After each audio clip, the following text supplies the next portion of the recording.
afternoon, everyone. We're going to start the prison board meeting. Controller DeBilly, would you lead us in the Pledge of Allegiance, please? Yes. I pledge allegiance to the flag of the United States of America and to the republic for which it stands, one nation, under God, indivisible, with liberty and justice for all.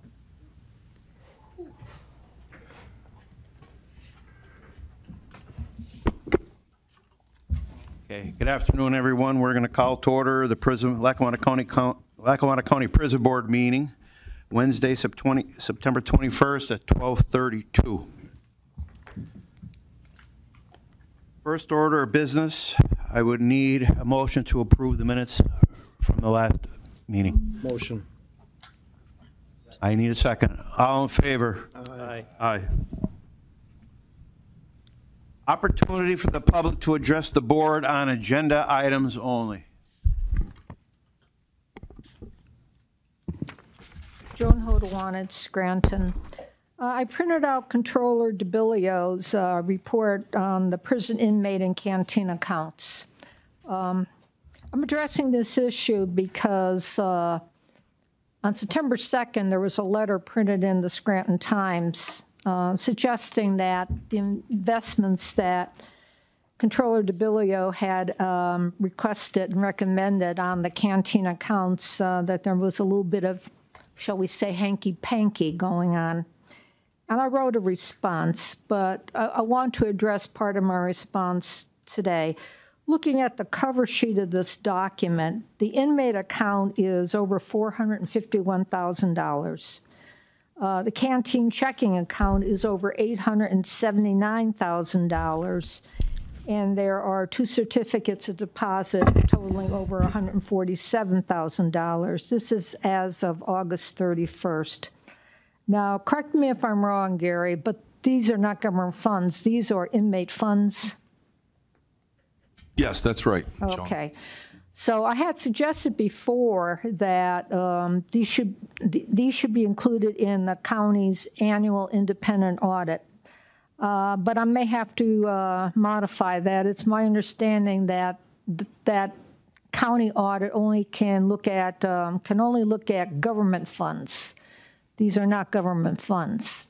I still think that the county would be wise and the prison board would be wise to start an annual independent audit separate from the county audit. This is a significant amount of money. And even though these are inmates, you still have a fiduciary responsibility to properly manage their money. I trust Gary. I trust him with my life. But God knows who's going to be his successor. Could be another communist for all we know. You know, so what you want to set in motion, what you want to have is procedures and process in motion every year so that you can say, regardless of who the controller is, regardless of who the people are on the prison board, these figures are accurate. There is no mishandling of the inmates' money. Now, my memory isn't very good since I passed the big 7-decade point, but if I recall, I think we do the library system audit for 7 libraries for something like $21,500. So you should be able to get a reasonable price on an annual audit.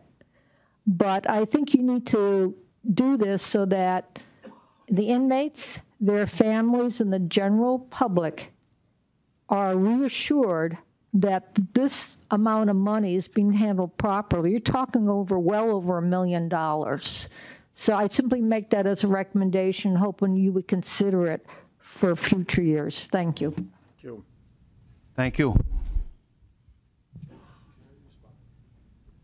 Controller, would you like to respond to that? Yeah, I just wanted to tell Joan that this board would welcome an audit of that account.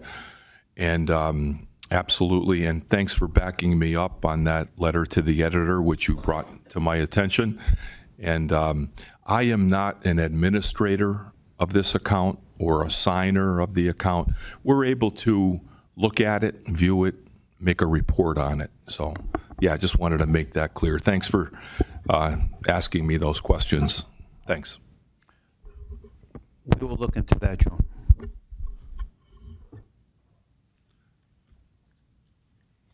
Anybody else would like to comment on agenda items only?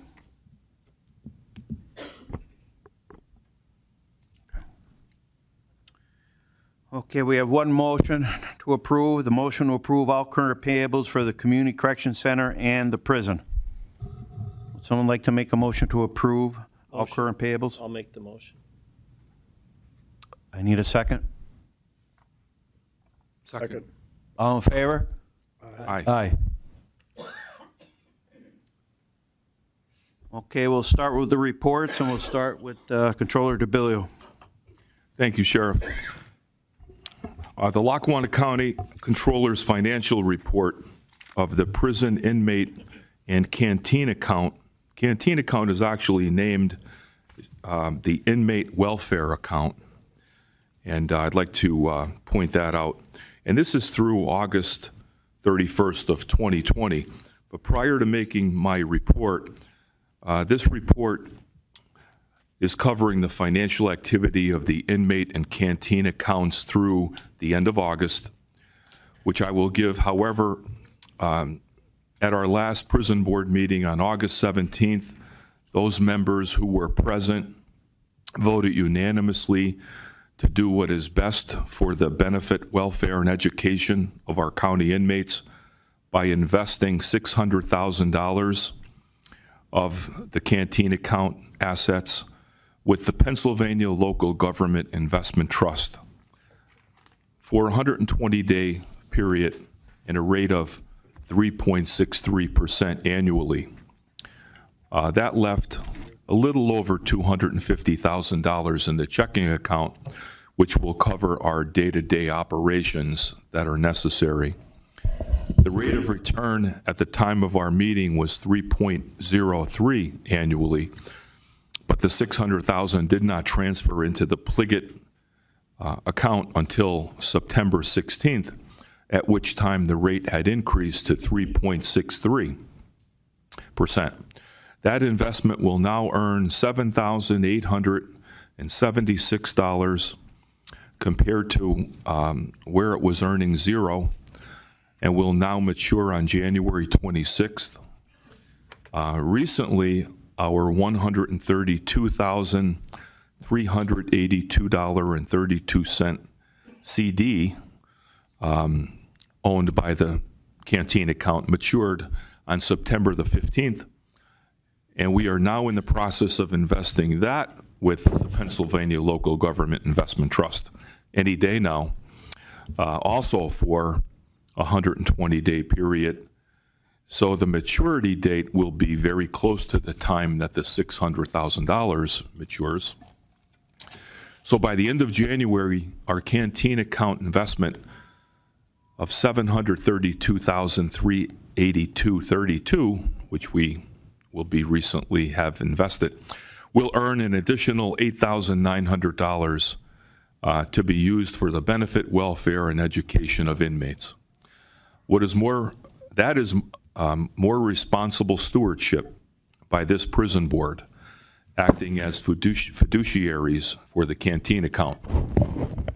The last CD owned by the canteen account is $15,000 even. That matures in December.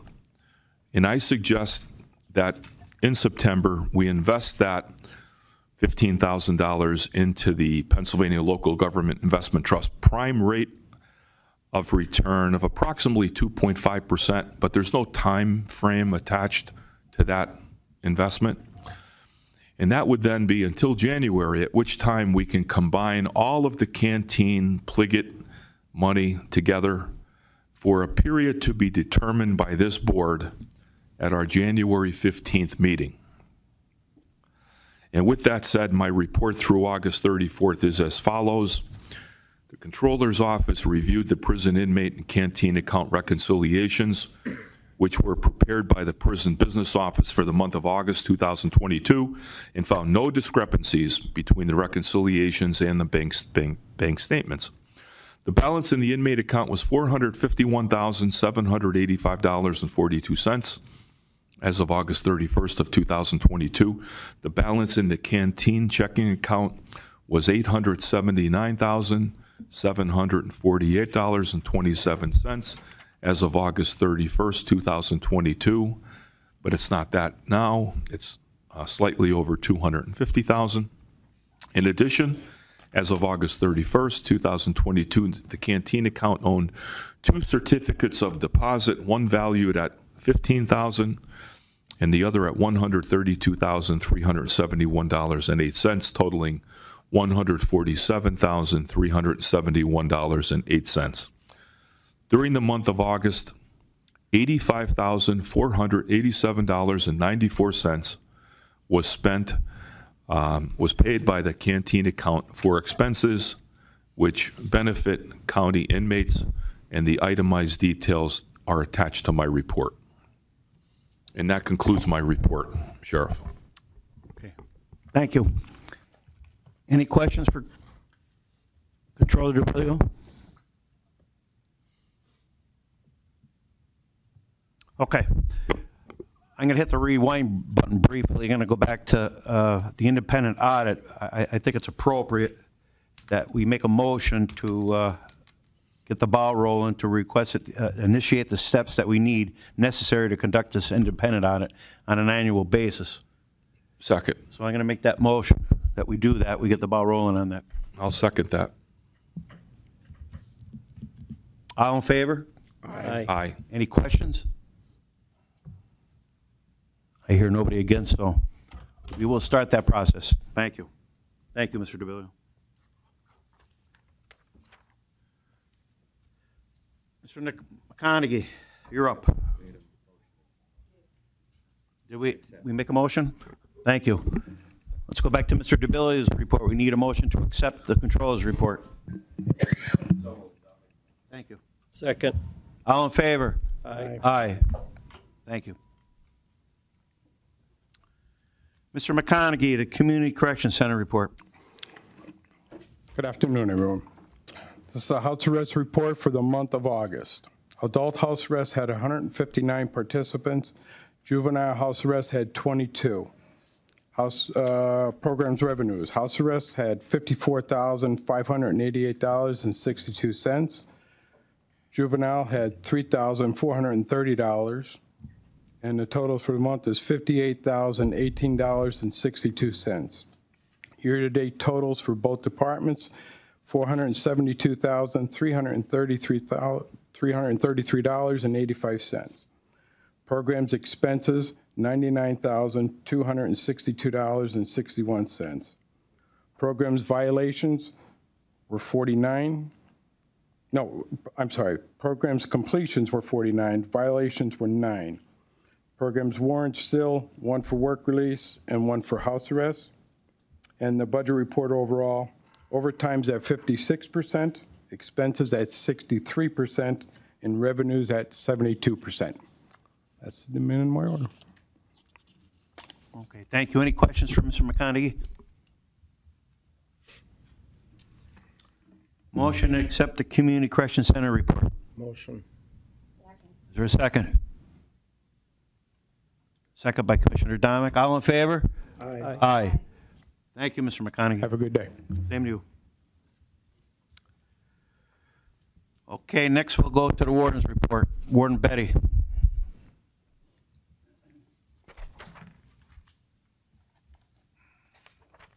Good afternoon, Board. Good afternoon. The in-house population, the average daily population for August 2022 was 756 inmates. 579 were county inmates. For the month, we averaged 653 adult males, 6 juvenile males, and 97 adult females. And the average daily population of U.S. Marshal detainees was 177. Our overtime and out-of-county budget reports are attached.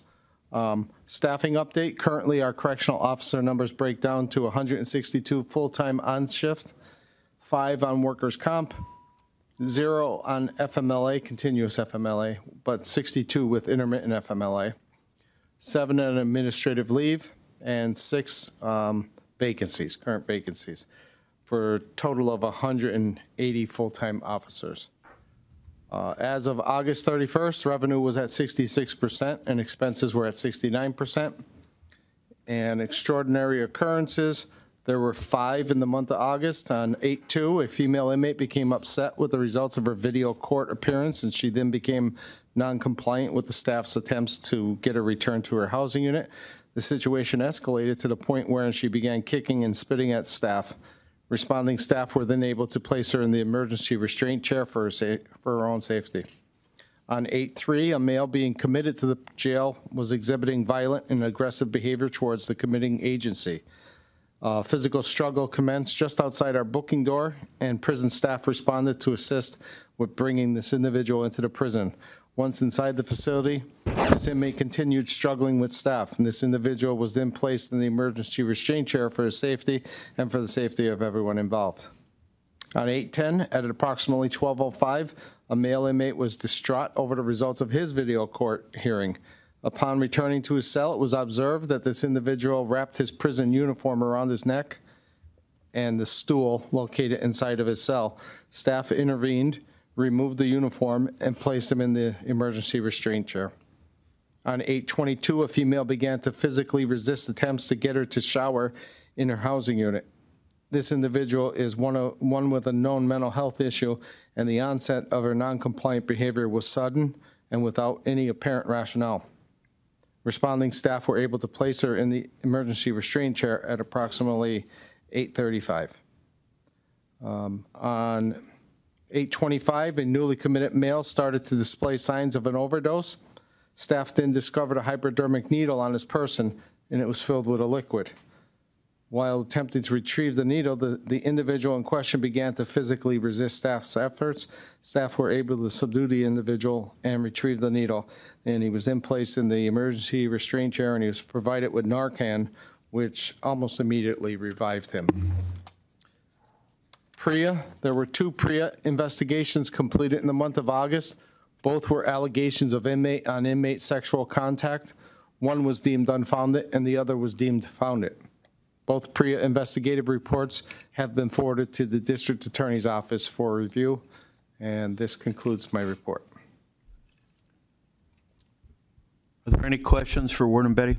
Yeah, actually, on some of your comments there about having put them in restraint chairs and different things, spitting and hitting officers, which was actually one of my questions, because that's been brought to my attention as well by some of the corrections officers. And why aren't we charging these with additional criminal charges then once they do these things? Not the mental ones that have mental issues or something like that, but the ones that are just physically out of control and carrying on, throwing urine and feces and all the things that they do.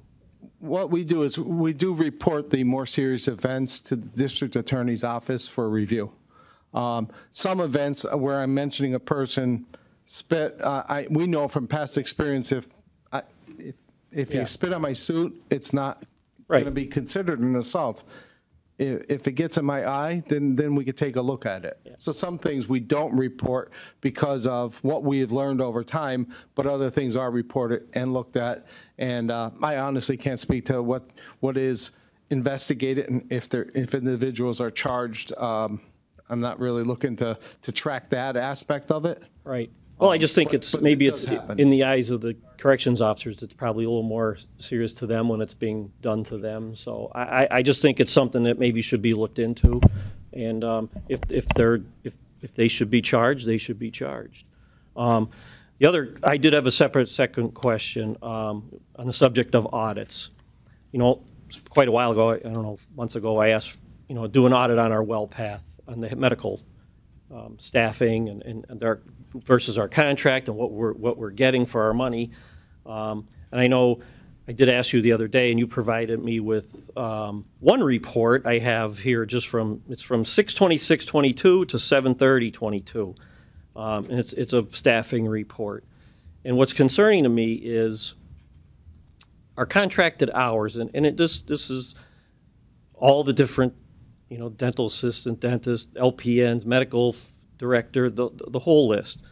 Our contracted hours are 4,260 hours. Our actual that we received was 2,800. That's a negative of 1458. That's concerning because, you know, if you did that just basic numbers times $100 an hour and did that through the whole year every month, that's $1.5 million just right there. Just so I think we need, I seriously think we need to look at, and PJ has some information there, it's just what I have.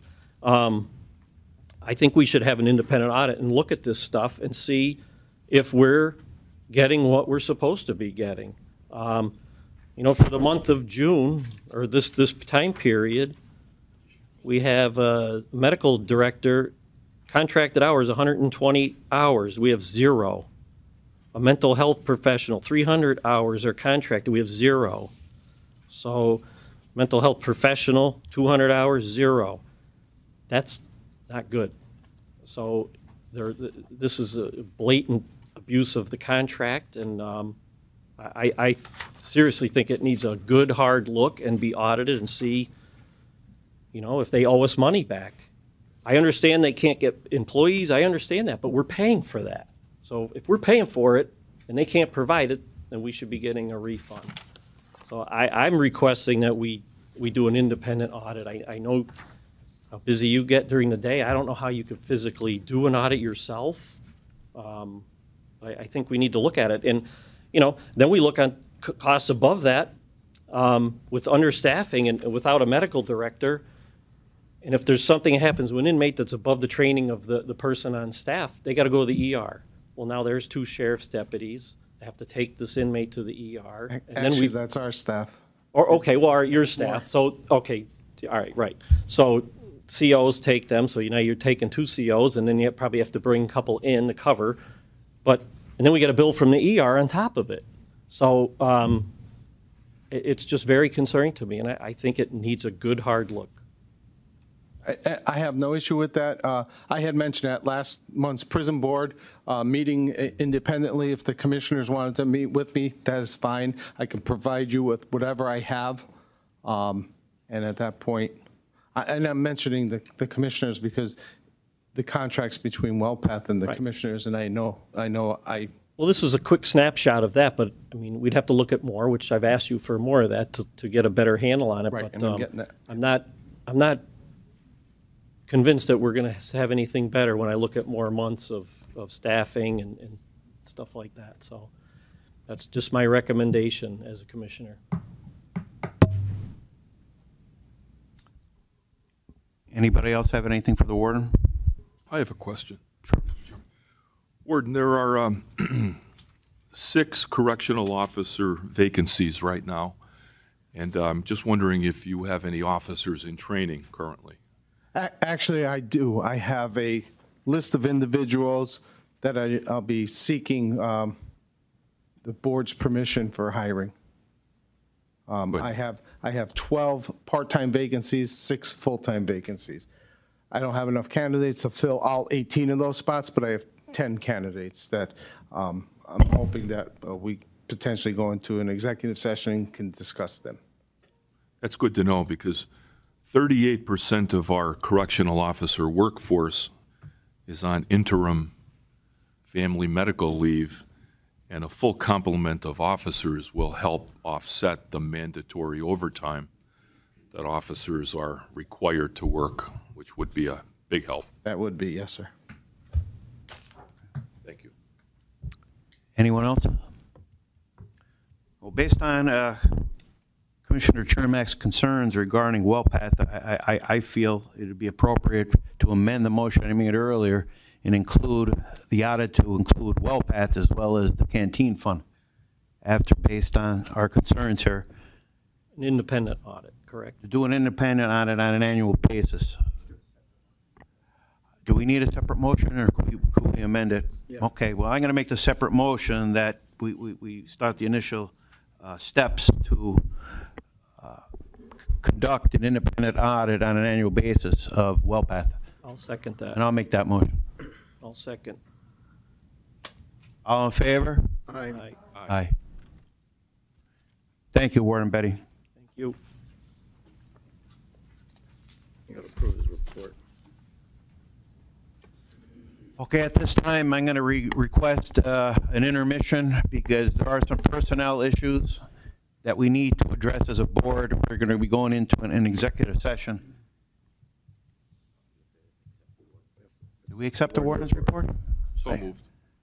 I'm sorry, I keep forgetting that. A motion to accept the warden's report. So moved. Is there a second? Second. All in favor? Aye. Thank you.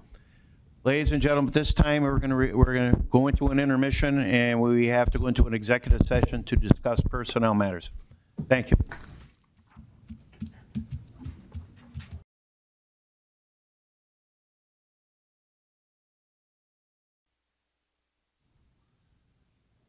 And as I said, this is all based on personnel matters. Right, well, I had several individuals that we briefly discussed in an executive session that I'm proposing for hiring. I have, for purposes of a certain level of anonymity, if it's okay if I just utilize them and call them client or subject A, B, C, if that's fine with the board. Yeah, that's right. Kind of protects their names at this point in time from anything, but subject A is a individual who applied that we're looking to hire. I don't know how to identify her in comparison to everybody else. If I could just go through the letters, or I could provide everybody with a kind of a cheat sheet. Okay. Yeah, just Okay. give us a little background on them more and your recommendation for them to be additionally hired. Subject A was interviewed, toured the facility. An interview team conducted that interview and voted in favor of recommending her for hire, and I'm in agreement with it. I was part of the interview committee with her. She appears to be an excellent candidate. Is that the case with all of them? They've all been interviewed and gone through this? Yes, Commissioner. They've all been interviewed by an interview committee, recommended and approved. So they go through the process of background checks. We should be able to act on them all at one time. Yes, yes. So, I can cut to the chase and say, all 10 individuals that we discussed, I'll fall into that category, and I'd be looking for, I guess you could say, a contingency type of hiring of those individuals to ensure they pass the security background check and after vetting by our HR staff. My next question, they were all thoroughly vetted between you and the HR department? Yes. The drug test is part of the county's hiring process. And just for further clarification, you're proposing 6 full-time hires, 4 part-time hires, but you interviewed other individuals who you were not recommending for hire, correct? That is correct. So through the vetting process, you've narrowed it down to these 10 individuals? Yes. 6 full-time, 4 part-time. Yes. Does anybody have any other additional questions for the warden before I make a motion? Okay. I am going to make a motion that we hire these individuals on a conditional basis pending the outcome of their criminal background check. Drug test. And drug testing. And if everything comes back clearing on that part, we'll hire them. So I'm going to make that motion that we do that. Oh, okay. Does anybody have any questions on the motion? All in favor? Aye. Aye.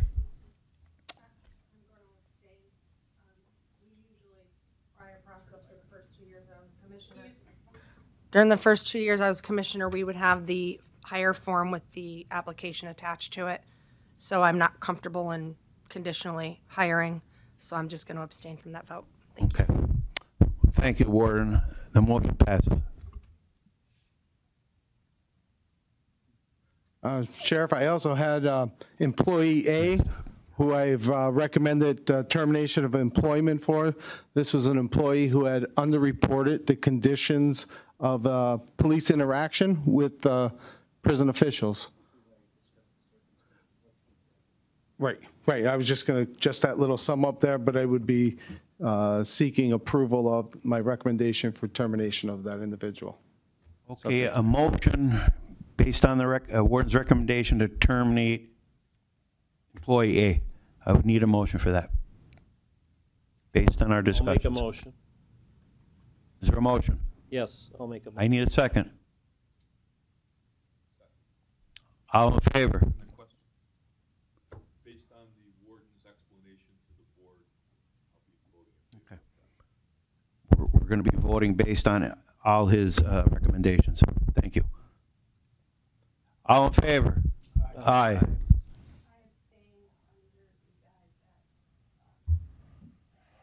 I abstain on the basis that I still believe that the board is not permitted to terminate under Title 61, and that rather that power is vested solely within the power of the commissioners under the Home Rule Charter and the PA County Code. Thank you. Okay, motion passes. Thank you. Also, Sheriff, there was another employee B, a recommendation for termination. This one had to do with firearms qualification. Yes, I'm sorry, non-retention. It was for inability to maintain or obtain firearms qualification. Okay. And she was given multiple attempts, correct? 18. Okay.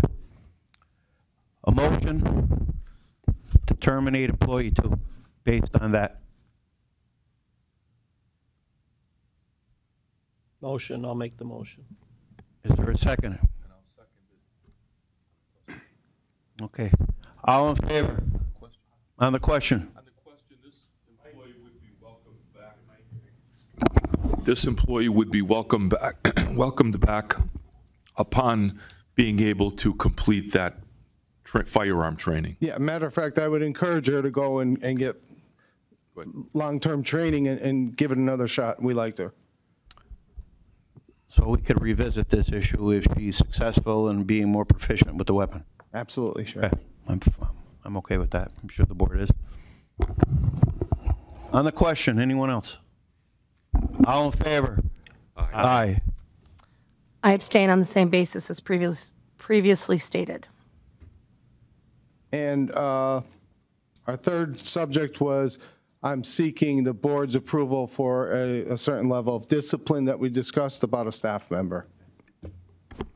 Okay. We know the background on this employee 3. I'll make the motion. All in favor? Aye. Aye. Motion passed. I abstain on the same basis as previously stated. Okay, thank you. Motion's passed. You have anything else for us, Warden? No, sir. Okay. Thank you very much. Thank you. I know we approved your report.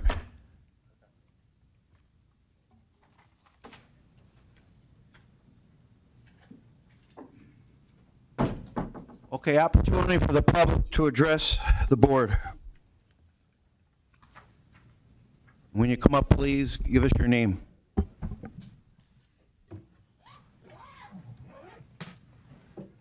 Good afternoon. My name is Abigail Mikowski. I wanted to address an issue. So, during the first council meeting, prison board council meeting that I attended, it was said that any PA Stands Up was invited to speak. And during the Board of Electors meeting, it was then said that the reason why the Board of Electors could not approve the referendum was because it had to go through the prison board.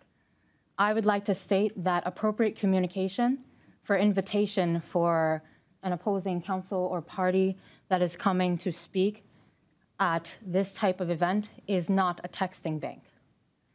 So the communication of invitation came through a voting registry texting bank. That means that they were not officially invited and actually didn't know it was going on. And the way that it made it seem, at least to people that were listening, was that they were not coming to upheld and speak on the issues that they wanted to speak on. I think that that is unfair, and that if you had wanted to hear it, it should have happened through appropriate administration.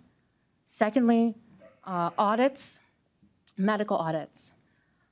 Through the state of Pennsylvania, you would fail. If Pennsylvania state audited you for mental care, medical care, you would fail miserably. I worked for a psychiatrist. So honestly, he's not supposed to be doing audits. That comes through nursing, healthcare staff. I did prior authorizations, audits, things of those nature. Those come through the healthcare staff. And appropriate handling of an overdose is not putting them in a restraint chair. That is actually psychiatric care, which means that there was negligence there because there was nobody who was actually properly trained to use that. So I would like to ask that in the future we use the appropriate administrative staff and that we handle ourselves and conduct ourselves like this is the boardroom. And that when communication is made, it's done properly. Nobody would want to work in a place where there's mass chaos. And hiring 10 new employees, how are you going to properly train them and take away from your already shorthanded staff that are working in chaos, all 10 of them, without causing more chaos? Also, if he had reported anything that was done, there would have been further investigation, which in any court of law for a charge means that both parties are heard. So there are a lot of areas here, and I think they begin mostly in administrative staff, that you need that. Medical assistants, nurses, they do that administrative work. He cannot be handling audits and handle the responsibilities of prison. The doctors actually never see the audits. Who can't be handling the audit? Well, audits for medical care, they go to the medical assistants and the nurses and the medical director. That's who handles that. So when I got audits or when I got prior authorization requests, which if people were being medicated, you would need that for most insurances. It never hit the doctor. It never hit the head. It always hit the administration so that things could be properly handled by the directors themselves, their own responsibilities. And just like you have the prison board that handles this, you have the board of electors that handles something else, all medical procedures are handled the same. You don't go directly to the doctor when you have an issue, you come through me. Well, this board will take that matter under advisement, okay? Thank you. And And we'll be directed accordingly. You would fail state. It would be bad. It would be a massacre from what he spoke. Thank you.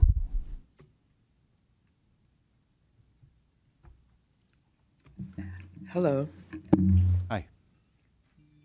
My name is Brenda Johnson, and the reason I'm here today, I'm here as a citizen. I'm a part of PA Stands Up, but I'm also a citizen that's concerned about the petition that we received, that we went out on the street and got the signatures on.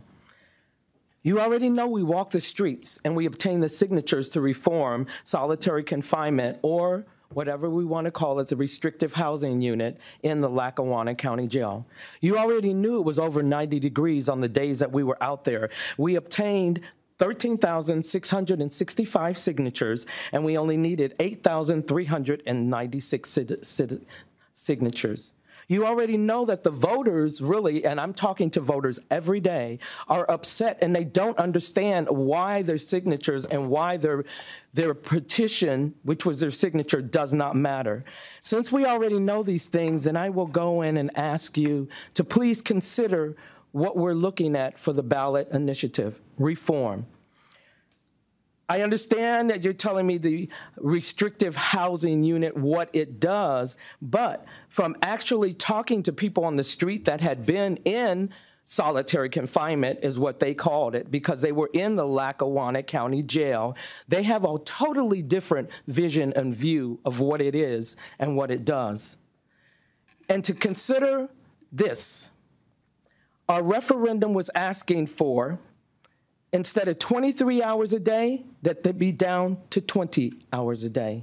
We were asking for you to consider mental health providers that would assess and report the duty, the number of days that people were in, their race, and also the age and their sex, and the reason that they were held in solitary confinement in a report. Between the people that I personally talked to in reference to the restrictive housing unit and the way they described it and the way you describe it is totally different. And I'm saying the way it was described from the last meeting that we were at. Okay. And I ask you, have you put yourselves in their shoes? And I read the current rule that says that the warden says they can stay in up to 21 days and 1 hour outside of the cell. The question I ask, is that humane? Most of them that are in that situation experience a trauma when they're released back into society, and they will be released in the majority of cases back into our society. Those that are the experts in that area, and I'm not one of them, they said that it causes trauma, fear, shock, isolation, and even more. And my final point, why are we afraid for the voters to make a determination on an amendment that 13,000 people signed? Thank you.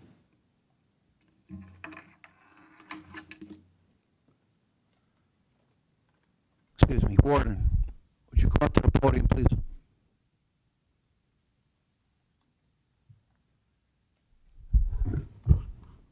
Yes, sir. Would you please define solitary confinement, restricted housing, and what is the threshold that has to be made in order to be put in the status? What has to happen for them to be put in this? Well, I'm glad you asked that question. I mean, basically, it is a difference of opinion and difference of definition of solitary confinement. By my definition of solitary confinement, and practically everybody I know in society, you have visions of Cool Hand Luke, the movie Cool Hand Luke, in a hot box out in the yard. We don't have that. We don't have solitary confinement. That's a misnomer. We don't use that term. We haven't used that term in my career, my 30-year-plus career at the jail. What's the term you use? We have a restrictive housing unit. We have things like administrative custody, protective custody, disciplinary custody, and some of them are self-descriptive. I mean, protective custody is an individual who needs to be protected or requests to be protected for the rest of the prison population. There are restrictions on there because of our need to ensure that individual safety. Unfortunately, we're not like a state or a federal facility where we have what seems like an unlimited number of funds. We're a county jail, and that county jail is reliant upon county taxpayers, and the commissioners are the ones who are setting things up as how much money goes to this department, how much money goes to that department. It's very, we don't have a large facility that has a extremely large employee base. We do have 180 full-time correctional officers, and that does seem like a lot. Take a state prison at our size and you'll see that the numbers are a lot bigger. And they might have the ability to individually give 100 and some individuals several hours out of their cells a day. We have a duty to protect first and foremost the safety of the individuals. Warden, I have a question. So you're saying Lackawanna County Prison does not have solitary confinement?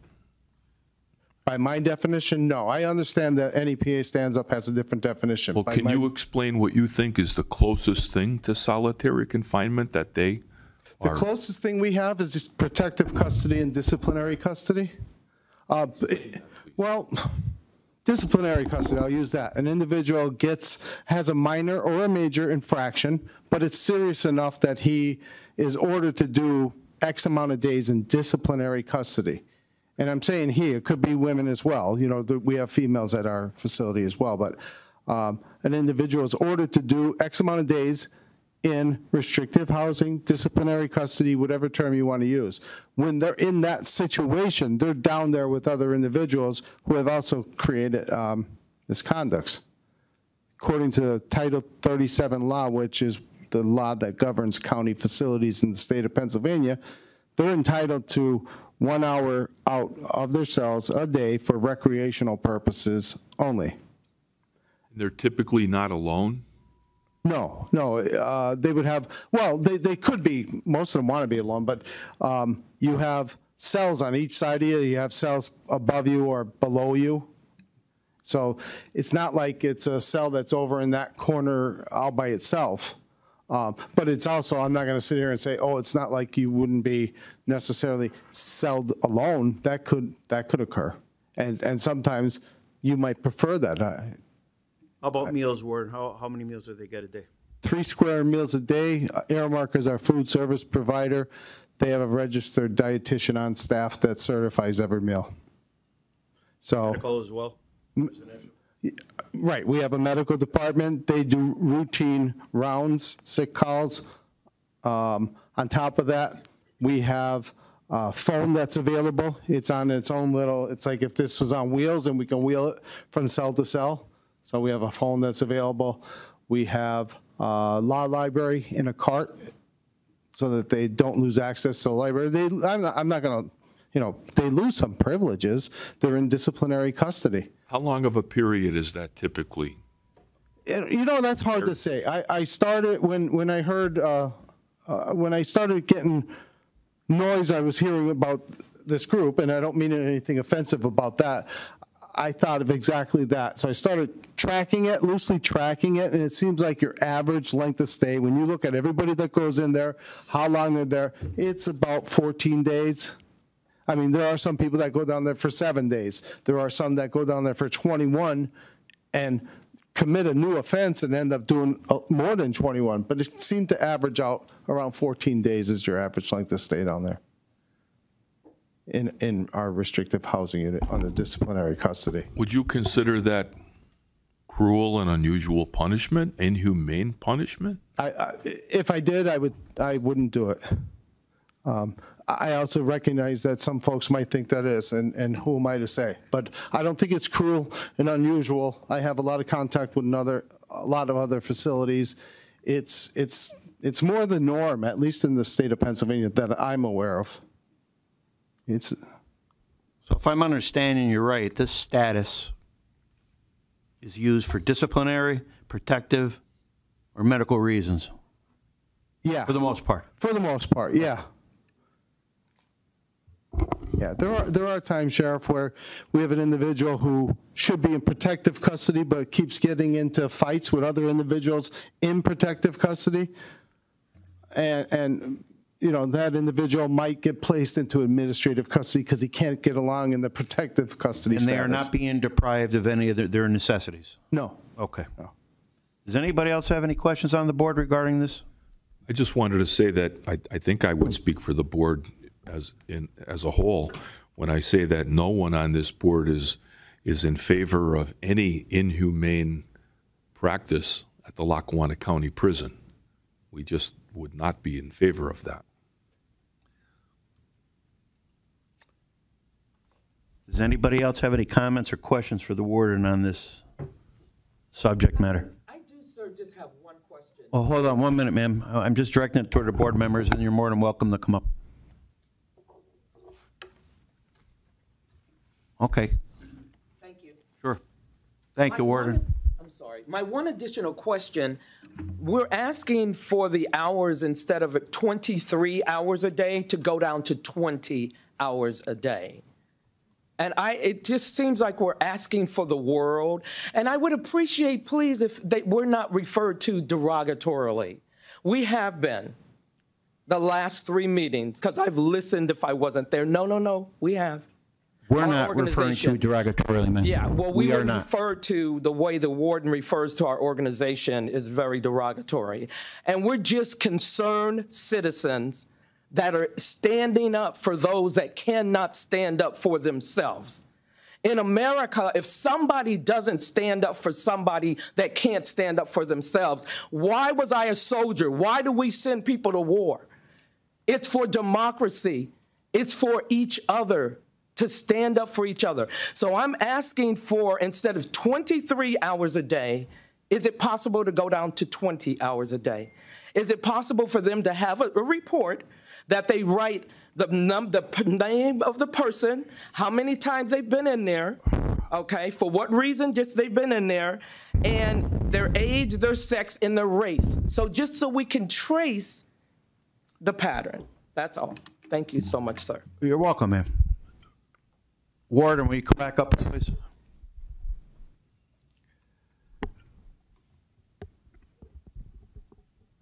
What's your position on this request from reducing the confinement or the restrictive housing from 23 hours to 20? Well, Sheriff, thanks for calling me up. I would like to take a quick opportunity to apologize. I certainly didn't mean to come off as derogatory towards any person or any group. Secondly, that could be very difficult. We have protective custody today. We have 103 inmates, individuals. Okay. Disciplinary custody, we're probably in the mid-40s. Administrative custody, we're probably in the mid-30s. It's a lot of individuals. We have about 800 in-house, but I would say you add them all up, we might be talking about 20 to 25% of our population falls into a category that I'm not opposed to it. I want to get people out as much as I can. I want to do it as safely as I can, too. So this is a safety issue, why you're reluctant to do this? Absolutely. And for no other reason than it being a safety issue. For the number of people in this status, you don't have enough manpower to oversee what's going on there. Absolutely. It's always been my theory to keep individuals that are incarcerated there. I know they're temporary. I want to keep them as busy as I could possibly keep them to make that time go by without any issues, as best as I can go by. That's always my goal. So, Warden, you're saying question? 4 hours down to 20 might be difficult for the reasons you explained. Would something in between be possible? I would say, especially with the protective custody individuals, that's very possible. We did it in the past. We had a serious increase in the number of assaults. And so we went back to the way we always did it. So we've done it. It didn't work out successfully. I don't have any issue with giving another shot, giving them another shot. Well, why don't we revisit this at the next board meeting? You can report on if the numbers have come down as far as the people that are in that status, and maybe we can go from there. I think that would be a fair start with our protective custody individuals. Any questions from the board? Hold on, folks. Thank you again. This lady, come up here. I don't think we heard from her yet. By the way, Mr. Chairman, the decision for it not going on the ballot does not rest, Mr. Attorney Ruggiero, with this board, correct? That is correct, Controller DeBilio. The group had presented their concerns at the election board meeting, which was probably about 3 weeks ago, 2 or 3 weeks ago. We had outlined at that time publicly the reasons why the election board decided the way they did and not granting the application or the referendum be placed on the November ballot. And then yesterday I had authored correspondence in response to correspondence that I believe was presented at the last commissioners meeting in Old Forge. And that again just simply outlined the reasoning and memorialized in writing what I had said at the previous meeting. That decision about whether it goes on the ballot in November would be a decision that solely rests with the election board. The election board for this year and in any year in which the commissioners are not running is the 3 commissioners.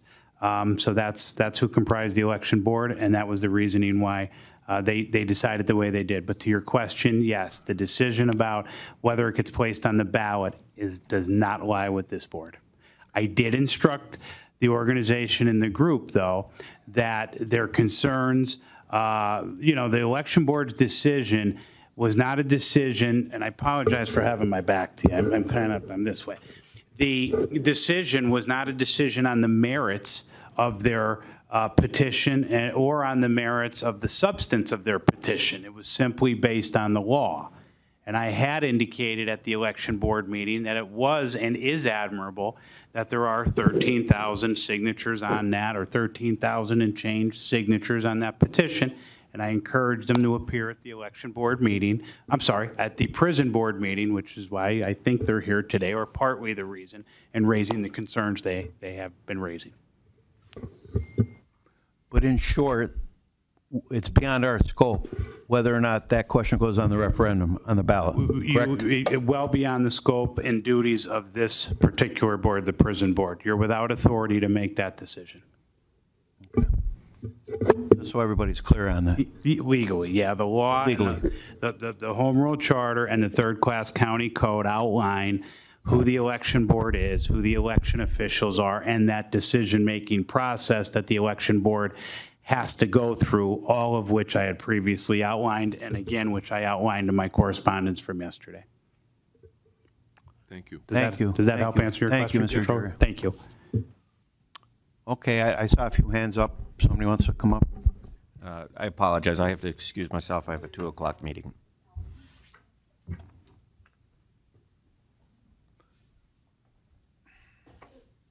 Hello, my name is Alec Walker-Serrano. I'm a member of NEPA Stands Up. I just wanted to read 2 definitions of what solitary confinement is for the benefit of the board, Warden Betty, and everyone who's here today. The first is from Cornell University. Solitary confinement, also known as isolation or administrative segregation, is when a prisoner is placed in a cell away from other prisoners with limited contact to others. Prisoners are usually placed in solitary confinement as a form of internal discipline for serious and minor infractions. And the UN definition is confinement of prisoners for 22 hours or more a day without meaningful human contact.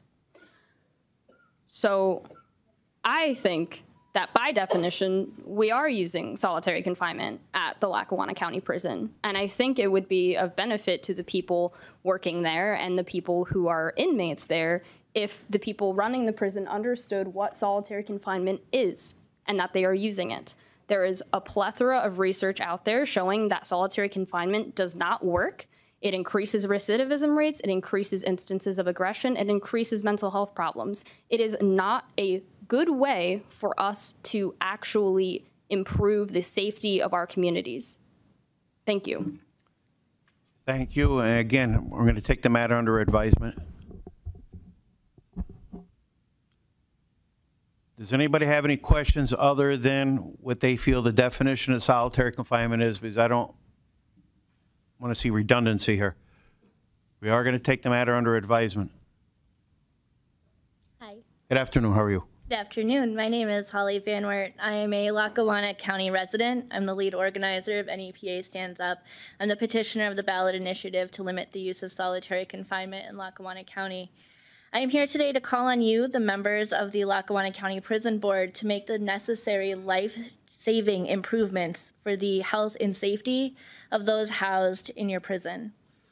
Over the last several months, NEPA Stands Up has been in frequent contact with at least 20 people held inside the prison, all of whom shared details of their experiences in solitary.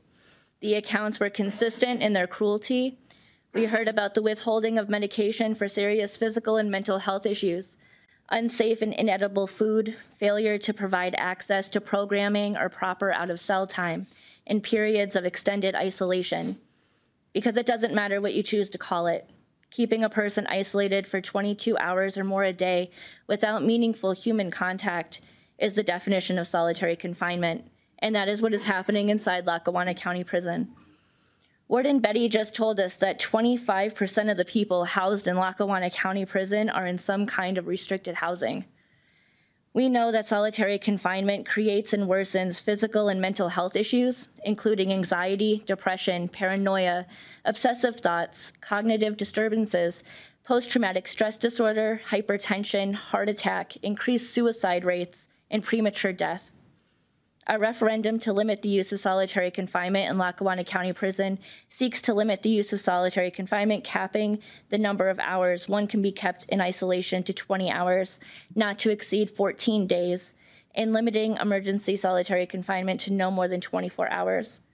As we continue our work of bringing this important issue to the voters in November, I would like to give you the opportunity today to institute a referendum as prison policy. These necessary changes to how Lackawanna County exercises restrictive housing will increase public safety, as individuals held in solitary confinement have a 20 to 25% higher recidivism rate than people held in less restrictive housing, and it would save taxpayer money. Warden Betty just spoke about how Lackawanna County Prison is funded by taxpayers. It costs less to house an individual in general population than it does to house someone in restrictive housing. And the taxpayers have earned the right to vote on whether this practice should continue in their community. As we have asked for the will of 13,665 Lackawanna County voters to be respected by our elected officials, our incarcerated neighbors are continuing to endure isolation and inhumane treatment inside Lackawanna County Prison. I am urging you today to do what nearly 14,000 Lackawanna County residents have called on you to do, and institute a referendum as prison policy in full today. Thank you. Thank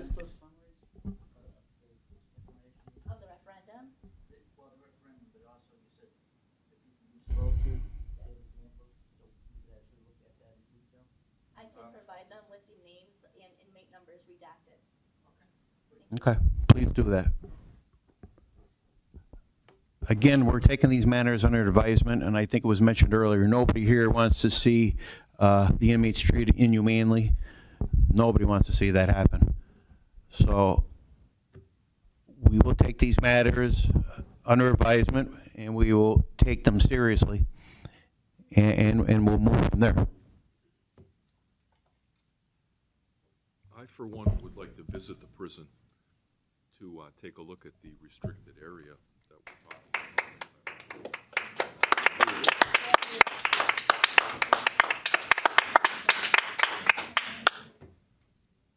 I'll join that. I'll go out myself as well. I would also like to visit. Microphone, please come up to the microphone.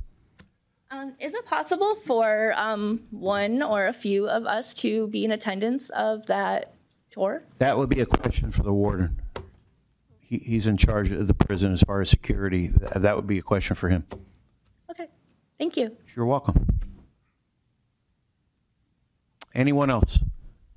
About anything unrelated to what we spoke about already? I think we all have a clear understanding of your position, and you have a clear understanding of ours. Good afternoon. My name is Phil Yevix, and I'm here, a resident of Scranton, here today as a representative of the Scranton Area Ministerium.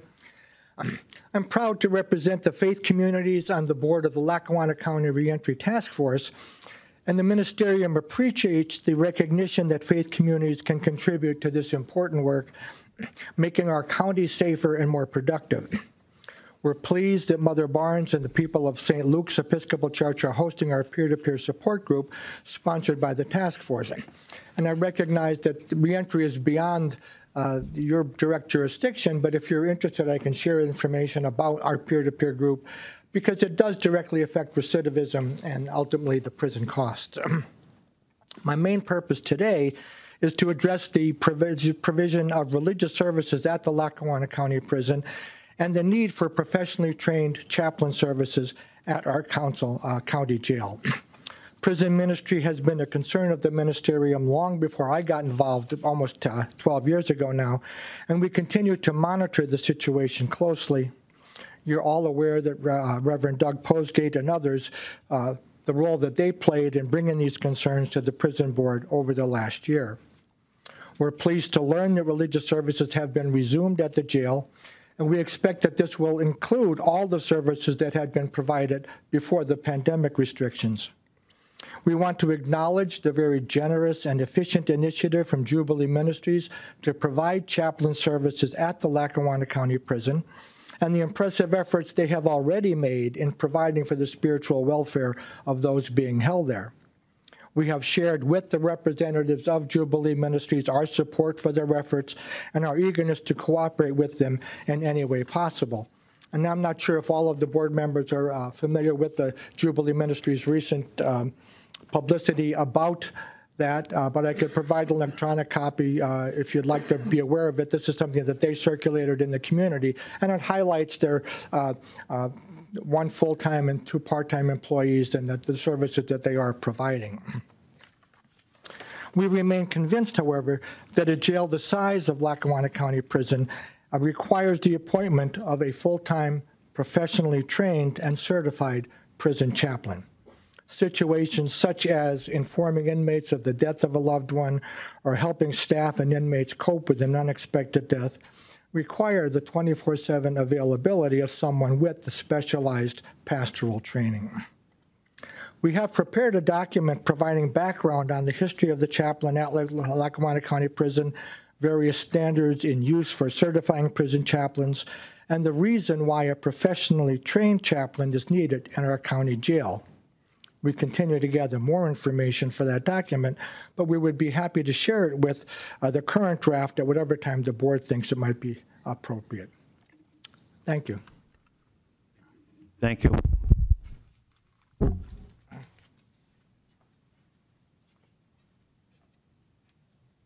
Anyone else?